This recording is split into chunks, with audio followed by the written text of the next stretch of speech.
Hello students, आप सभी लोगों का आपके अपने यूट्यूब चैनल विवेक गुप्ता में स्वागत है। हम आज आप लोगों को पॉलिटेक्निक डिप्लोमा में जो चल रहे हैं प्रथम सेमेस्टर में सब्जेक्ट मैथमेटिक्स, उसके बारे में आप लोगों को सारी जानकारी दी जाएगी। ये जो आपका मैथ है अनुप्रयुक्त गणित फर्स्ट, जिसमें आपका प्रथम टॉपिक आज हमारे द्वारा बताया जाएगा श्रेणी। देखिए स्टूडेंट्स, इसमें आप लोगों को इस प्रकार के क्वेश्चन हमारे द्वारा हल कराए जाएंगे जो 100% आपके परीक्षा में आने वाले हैं। और हमारा यहाँ तक प्रयास है कि आप लोग इस टॉपिक को अच्छे से स्टडी करके जाएं, प्रैक्टिस करके जाएं। बार बार आप प्रैक्टिस कीजिए अपने हिसाब से, और हमारे द्वारा आपको उन चुनिंदे टॉपिक को बताया जाएगा ताकि जो आपके एग्ज़ाम में सेम टू सेम क्वेश्चन आने वाले हैं। किसी भी प्रकार का आपका उसमें कोई भी फेर बदल नहीं होने वाला है। जिस प्रकार से हम सिस्टम से आपको बताते जाएंगे, आप सिर्फ उस सिस्टम को फॉलो करिए। जैसे हम आज आपको श्रेणियां में, इसमें हम आपको दो चीज़ बताएंगे। एक फर्स्ट ऑफ ऑल इसमें आपको बताएंगे कि nवां पद कैसे निकाला जाता है। जैसे क्वेश्चन में कभी आपके बन के आ जाता है कि nवां पद ज्ञात कीजिए।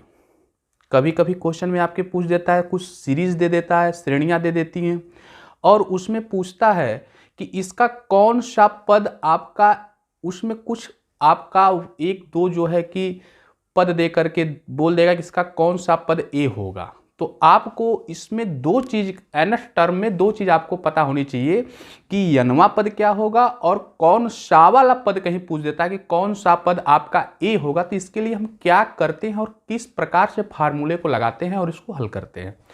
तो फर्स्ट ऑफ ऑल हम आपको इसमें ये समझाएंगे कि किस प्रकार से आपका नवां पद ज्ञात किया जाता है। तो माय डियर स्टूडेंट, हम आपको पहले बताएंगे कि श्रेणी होती क्या है। तो देखिए, कोई भी संख्या, वो संख्या कुछ भी हो सकती है, XYZ कोई भी संख्या, जैसे आपका 1 है, 2 है, 3 है, किसी भी संख्या में आपको एक फिक्स वैल्यू जोड़ने पर या घटाने पर, फिक्स वैल्यू जोड़ने पर या घटाने पर जो हमें संख्या प्राप्त होती है या जो संख्या का हमें समूह प्राप्त होता है, उसी को हम लोग श्रेणी बोलते हैं। किसी भी संख्या में कोई फिक्स मान को घटाने से या जोड़ने से जो हमें संख्या प्राप्त होती है, जो संख्या का हमें समूह प्राप्त होता है, उसे हम लोग कहते हैं श्रेणियां। अब आपकी बात आती है, जैसे हमने इसमें आपको फर्स्ट टॉपिक हमने बताया कि हम आपको पढ़ाने वाले हैं समांतर श्रेणी। समांतर श्रेणी, इसे अर्थमेटिक प्रोग्रेशन बोलते हैं, जिसे हम शॉर्ट में लिखते हैं AP। समांतर श्रेणी आप बोल लीजिए, या इसे आप अर्थमेटिक प्रोग्रेशन इंग्लिश में बोलेंगे, हम शॉर्ट फॉर्म इसको AP में लिखते हैं। तो हम AP जब जब लिखें तो आप समझ लीजिए कि हम समांतर श्रेणी की बात कर रहे हैं। तो देखिए, जो आपका इसमें फर्स्ट पार्ट है जो आपको ज्ञात करना है, जो आपके सिलेबस में है और जो हूबहू आपके बोर्ड एग्जाम में भी आने वाला है, इसमें आपका पहला नवां पद होता है। कौन सा पद? नवां पद। जो नवां पद है, इसमें आपसे क्वेश्चन में डायरेक्ट पूछता है, कोई भी आपको सीरीज दे देगा और सीरीज में पूछेगा कि नवां पद क्या है, इसका नवां पद ज्ञात कीजिए। दूसरा आपका इसमें क्वेश्चन बनता है कि कौन सा पद, ब्रैकेट में कोई भी आपको अंक लिख देगा, कोई भी अंक इसमें लिख देगा, बोलेगा कौन सा पद है। इस प्रकार से क्वेश्चन बनता है। यहां से दो प्रकार के क्वेश्चन बनेंगे जो आपके नवां पद से रिलेटेड है। अभी तो हम आपको बहुत सारी चीजें इसमें बताएंगे जो आपका समांतर श्रेणी के अंतर्गत आएगा। मेरा जो है कि इस वीडियो का श्रृंखला आपने थंबनेल पे देखा होगा कि आपको उस पे लिखा होगा कि आपके महत्वपूर्ण प्रश्नों की श्रृंखला है, जो आपके हूबहू ये आपके सेमेस्टर एग्जाम में आने वाले हैं।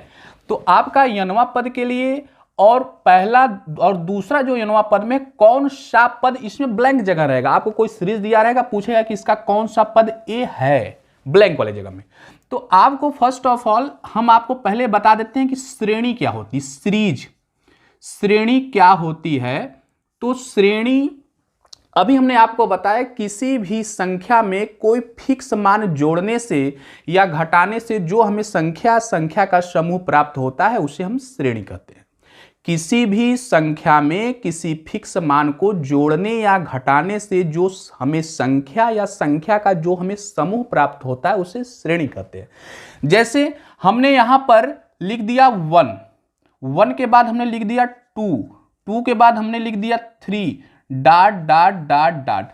तो आप इसमें देखिए कि हमने 1 में 1 को जोड़ा तो हमें अगली वैल्यू 2 मिली, और 2 में हमने फिर 1 को जोड़ा तो हमें अगली वैल्यू 3 मिली। यानी कि हम 1 में 1 को जोड़े तो हमें अगली वैल्यू मिल गई, फिर हम जब 2 में फिर 1 को जोड़े तो हमें अगली वैल्यू मिल गई। तो ये आपकी एक संख्या का समूह बन जाता है, और उसी संख्या के समूह को हम लोग क्या कहते हैं? श्रेणी कहते हैं।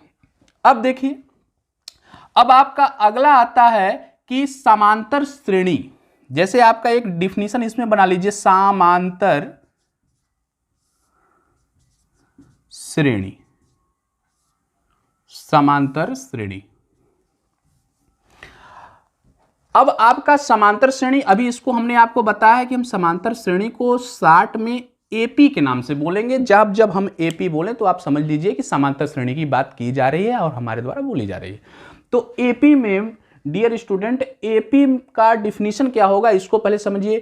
किसी भी अनुक्रम में, अनुक्रम या श्रेणी बोल देते हैं, किसी भी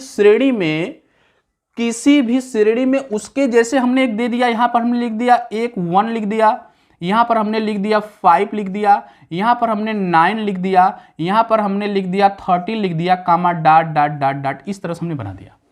तो स्टूडेंट आप देखिए यहां 1 और 5 के बीच में क्या कुछ, कौन सी संख्या को हमने जोड़ा कि कौन सी संख्या को हमने घटाया कि हमें 5 मिला। तो हमने देखा कि 1 से 5 जाने के लिए हमने +4 ऐड किया। ये हमें पता कैसे चला? तो इसका पता करने के लिए आप इस वाले पद में से इसको माइनस कर लोगे, सेकेंड पद में से प्रथम पद को माइनस कर लोगे तो वो वैल्यू आपको पता चल जाएगी। लेकिन जब हमने 1 में 4 को ऐड किया हमें 5 मिल गया। अब हम 5 में पुनः 4 को ऐड करते हैं तो हमें 9 मिल गया, और 9 में हम पुनः जो है कि 4 को ऐड करते हैं तो हमें 13 मिल गया। तो इससे हमें ये आइडिया लगा कि जो हमारी ये श्रेणी दी गई थी, इस श्रेणी में उसके पूर्ववर्ती संख्या यानी जो पहले संख्या पूर्ववर्ती संख्या में कोई एक निश्चित वैल्यू को जोड़ने से हमें जो संख्या या जो श्रेणी प्राप्त होती वह श्रेणी हमारी समांतर श्रेणी कहलाती है। कोई न कोई आपका एक फिक्स वैल्यू होगा जिसे हम जोड़ भी सकते हैं या घटा भी सकते हैं। ये दोनों के फॉर्म में होता है, या इसको आप जोड़ भी सकते हो, इसको घटा भी सकते हो। तो हमने किया क्या कि यहां पर हमने 4 को ऐड कर दिया, तो 1 में 4 को ऐड किया तो 5 मिला, और 5 में 4 को फिर से ऐड किया तो 9 मिला, और 9 में फिर से 4 को ऐड किया तो 13 मिला। इसी तरह से आपका ये सीरीज इसी तरह से चलेगा। तो ये जो हमें सीरीज प्राप्त होती है, यानी कि किसी भी श्रेणी का वह समूह जिसमें उसकी पूर्ववर्ती संख्या में कोई एक निश्चित मान को जोड़ने या घटाने से जो हमें श्रेणी मिलकर के तैयार होती वह श्रेणी हमारी समांतर श्रेणी कहलाती है, अरिथमेटिक प्रोग्रेशन। इसको शॉर्ट फॉर्म में एपी बोलते हैं। अब देखिए डियर स्टूडेंट, यहां पर जो ए डिफरेंस है, जैसे हमने यहां पर एक डिफरेंस देखा है जो कॉमन दोनों में है, यहां पर 4 है, यहां पर 4 है, यहां पर 4, मतलब 4 को हमें ऐड करने पर अगला जो है वैल्यू मिल रहा है। तो इसको बेटा हम लोग बोलते हैं कॉमन डिफरेंस। कॉमन डिफरेंस इसको हम लोग बोलते हैं सार्व अंतर, सार्व अंतर, कॉमन डिफरेंस।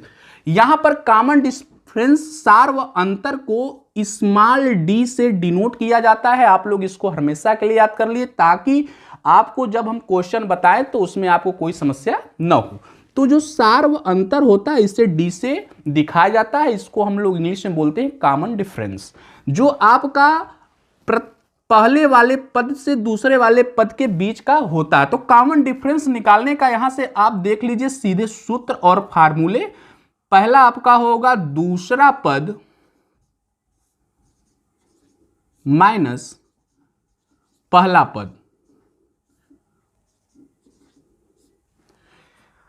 यानी सार्वांतर आपका हो गया इसका सूत्र दूसरा पद माइनस पहला पद। ये आप लोग को याद करना पड़ेगा, डी बराबर दूसरा पद माइनस पहला पद। अब आपका जो पहला पद होता है, पहला पद बोल लीजिए या इसको प्रथम पद भी बोलते हैं लोग, प्रथम पद, आप दोनों में से कोई भी बोल सकते हैं, कोई दिक्कत नहीं है, पहला पद या प्रथम पद। इसे आप लोगों को जो है डिनोट करने का जो इसमें है नोटेशन, इसका स्मॉल ए है। ए इक्वल हम बोल देते हैं प्रथम पद या आपका पहला पद, इसको हम लोग डिनोट करते हैं ए से। ए जो आपका प्रथम पद है, जिस भी श्रेणी में आप देखेंगे जो पहला पद होगा इसी को हम लोग प्रथम पद बोलते हैं या पहला पद बोलते हैं। इसे स्मॉल ए से दिखाया जाता है और कॉमन डिफरेंस को स्मॉल डी से। स्मॉल डी का निकालने का सूत्र कॉमन डिफरेंस यानी सारवंतर को जो कैसे आप फाइंड करोगे, दूसरा पद माइनस पहला पद, यानी कि जो सीरीज में आपका दूसरा पद दिया रहेगा उसमें से हम पहले पद को घटा देंगे तो हमें स्मॉल डी का मान यानी सारवंतर का मान पता चल जाएगा। स्टूडेंट, इसको हम लोग इस तरह से देखते हैं कि जो अभी हमने समांतर श्रेणी का डिफिनेशन देखा, इसमें देखा कि जो सारवांतर है आपका दूसरे पद में से पहले पद को घटाने पर मिल रहा है, और समांतर श्रेणी आपकी तभी कही जाएगी ताकि इसमें जितने भी डिफरेंस हैं, हर आपके दो शब्द, दो वैल्यू के बीच में जो डिफरेंस है वो हमेशा आपको कॉमन वैल्यू जो है वो हमेशा इक्वल मिलना चाहिए। कहीं इक्वल नहीं मिलता है तो आपका समांतर श्रेणी नहीं माना जाएगा। आपका ये जो डिफरेंस है वो इक्वल होना चाहिए, चाहे हम इसके बीच में निकाल लें, चाहे इसके बीच में निकाल लें, डिफरेंस हमारा हमेशा इक्वल होना चाहिए, यानी डी का मान आपका इक्वल होना चाहिए। अब देखते हैं आगे। इतना बात आप लोगों को समझ में आ गया होगा। आप लोग इस वीडियो को बातें न समझ में आई हो तो आप इस वीडियो को रोक करके एक बार ध्यान से इसको पॉज करके फिर से आप प्ले करके देखिए, ताकि बार बार देखेंगे तो आपको ये बातें समझ में आ जाएगी। अब देखते हैं हम आगे। अभी आपको हमने इसमें दो चीज बताया कि यनवा पद निकालने के लिए, और एक बताया कौन सा पद यहां पर ब्लैंक है, कोई वैल्यू दिया रहेगा उसमें पूछ देगा कौन सा पद ये है। तो अब देखिए स्टूडेंट, हम इस पे और इस पे लेकर के चलते हैं। ये आपके मान के चलिए कि बोर्ड एग्जाम में कम से कम आपको 1 मार्क्स और ज्यादा से ज्यादा 5 मार्क्स दिला सकता है। एक क्वेश्चन ज्यादा से ज्यादा 5 मार्क्स, कम से कम 1 मार्क्स, तो मिनिमम आप 1 मार्क्स मान के चलिए, मिनिमम 1 मार्क्स, 1 मार्क्स इस क्वेश्चन को मान के चलिए। तो 1 मार्क्स आपका यहां से आज क्लियर हो जाने वाला। लेकिन आपका जब ये फार्मूला क्लियर होता है तो इससे रिलेटेड आप बड़े जो क्वेश्चन आएंगे जो 5 मार्क्स के भी होते हैं उसको भी आपको हल करने में ये सब चीजों का आना आपको बहुत जरूरी। कहीं ये चीजें नहीं आती तो आप आगे वाले क्वेश्चन नहीं कर पाओगे। तो अब हम लोग ध्यान से देखते हैं कि यनवा पद कैसे निकाला जाता है और कौन सा पद पूछता है इसको कैसे देखा जाता है। तो हम लोग देखते हैं आगे।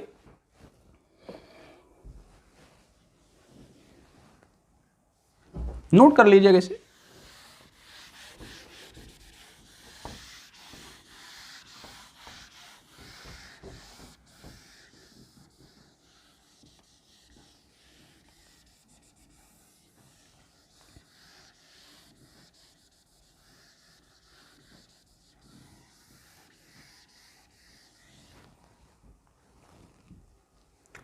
देखते हैं यनवा पद। जैसे आपका एक एग्जांपल हम लेकर के चलते हैं। जैसे हमने लिख दिया 2,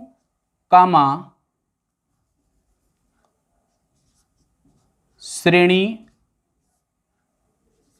2, 4, 6, 8 ...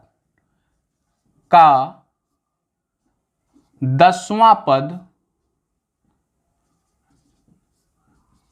ज्ञात करें। आपसे एक क्वेश्चन बनता है, श्रेणी का 2, 4, 6, 8 ... का 10वां पद क्या होगा। अब देखिए इसमें 10वां पद ए आपका सीधे बन के आता है यनवा पद से। यनवा पद से 10वां पद आपका क्या कहां से बन के आता है, यनवा पद से। अब देखिए जो यनवा पद का सूत्र होता है, यनवा पद का सूत्र जो होता है Tn बराबर a plus n-1 into D. जो हमने आपको वही बता रखा है कि a क्या है, d क्या है। Tn आपका टर्म्स में यनवा पद दिखा रहा है और यन आपका यनवा पद है और ए आपका पहला पद या प्रथम पद और डी आपका सार्वंतर है। अब देखिए यहां पर इस फार्मूले की सहायता से इस सवाल को हम बहुत आसानी से लगा सकते हैं और इस प्रकार के क्वेश्चन आपके बोर्ड एग्जाम में एक जरूर आता है, या तो आपका इस पैटर्न में आएगा या तो इस पैटर्न पे आएगा।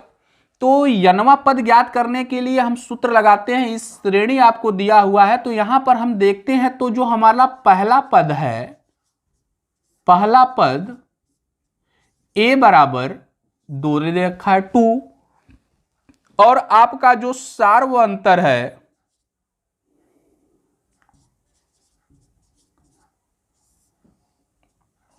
d बराबर, अभी आपको हमने आर्य द्वारा सूत्र बताया गया था, दूसरा पद माइनस पहला पद,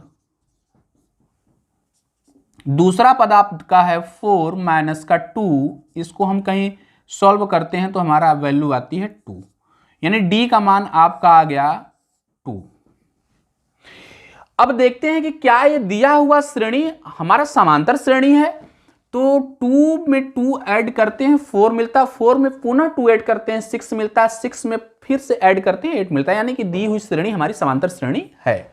और हमसे 10वां पद पूछ दिया, तो अब हम इस फार्मूले की सहायता से लिखेंगे 10वां पद, 10वां पद t n के स्थान पर 10 लिख देंगे, क्योंकि 10वां पद हमसे पूछ रहा है तो t 10 हो जाएगा। t10 इक्वल टू a का वैल्यू आपको दे रखा है 2 प्लस n माइनस 1, n की वैल्यू आपको 10 दे रखा है, माइनस का 1 इंटू d की वैल्यू आपने निकाली है 2 आई है। इसमें रख करके इसको सॉल्व कर दीजिए, तो 2 प्लस 10 में से 1 गया 9 इंटू 2, t10 इक्वल टू 2 प्लस 9 इंटू 2 करेंगे तो 18 आएगा, और t10 का वैल्यू आप निकालते हैं 18 टू 20 आता है, यानी इसका 10वां पद, इस श्रेणी का 10वां पद आपका कितना होता है 20। एक कुछ इस प्रकार से हल किए जाएंगे, कितने सरल है।